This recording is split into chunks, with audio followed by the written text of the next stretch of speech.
সর্বপ্রথম আপনারা আপনার ফোনে পিকচার্ট অ্যাপটি ওপেন করে নেবেন। পিকচার্ট অ্যাপটি ওপেন করার পর তারপরে আপনারা প্লাস আইকনে ক্লিক করবেন, তারপর ওয়াল ফটোতে ক্লিক করবেন, তারপরে গ্যালারি থেকে আপনারা যে ফটোটা এডিট করতে চান সেই ফটোটা সিলেক্ট করে নেবেন। সেজন্য আমি গ্যালারিতে চলে গেলাম।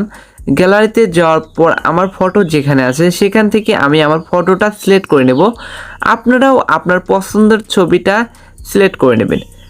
ফটোটা সিলেক্ট করার পর তারপর এখানে চলে আসবে, তারপর রিমুভ, এখান থেকে আপনাকে রিমুভ বিজিতে ক্লিক করতে হবে।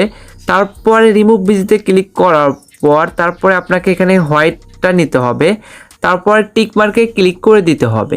টিকমার্কে ক্লিক করে দেওয়ার পর আপনারা চলে যাবেন হচ্ছে স্টিকারে। স্টিকারে যাওয়ার পর আপনাকে ড্রিপ লিখে সার্চ করে দিতে হবে। তারপরে আপনারা নিচের দিকে চলে আসবেন। নিচের দিকে আসবেন, আমি যে পর্যন্ত আপনাকে যেতে বলি আপনারা চলে আসবেন। আমি আপনাদেরকে এখানে একটা সিলেক্ট করে দেব। এটা আপনারা ইউজ করলে আপনার ফটোটা দেখতে আরও সুন্দর লাগবে। সেজন্য আপনারা নিচের দিকে চলে আসবেন, নিচের দিকে আরও আসবেন। আমি আপনাদেরকে দেখিয়ে দেব এটা, এই যে এইটা ইউজ করবেন। তারপর টিকমার্কে ক্লিক করবেন, তারপরে আপনার এটা ডাউনলোড থাকলে খুব তাড়াতাড়ি হয়ে যাবে। তারপরে এরকম করে নিচে আনবেন, তারপরে এরকম করে ঝুম করে দেবেন। এরকম করে ঝুম করে দেওয়ার পর আপনারা চলে যাবেন হচ্ছে এটাকে স্ক্রিন করে দেবেন। স্ক্রিন করে দেওয়ার পর এটাকে এরকম করে উপর দিকে নিয়ে আসবেন, এরকম করে ঝুম করে দেবেন।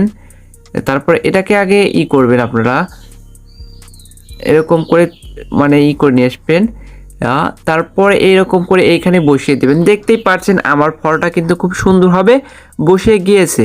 তারপর কি করবেন, এখানে টিক মার্কে ক্লিক করে দেবেন। টিক মার্কে ক্লিক করে দেওয়ার পর আপনারা চলে যাবেন হচ্ছে শ্যাডোতে। আর একটা মানে স্টিকারে যাওয়ার পর শ্যাডো লিখে সার্চ করে দেবেন। শ্যাডো লিখে সার্চ করে দেওয়ার পর এখান থেকে আপনারা এই শ্যাডোটা নেবেন।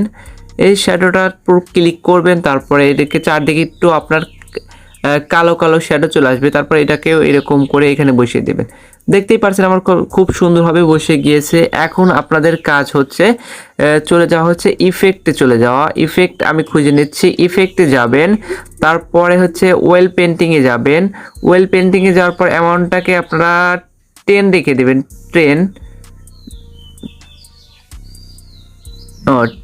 10 রেখে দিলেই হবে, বা একটু কম রাখতে পারেন। তারপরে টিক মার্কে ক্লিক করে দেবেন। দেখতেই পাচ্ছেন আমার ফটোটা কিন্তু খুব সুন্দরভাবে রেডি হয়ে গিয়েছে। এখন আপনারা চাইলে এটাকে সেভ করতে পারেন, আর কিছু করতে হবে না আপনাকে। এখন উপরে অ্যারো আইকনে ক্লিক করে আপনার ফটোটা সেভ করে নেবেন।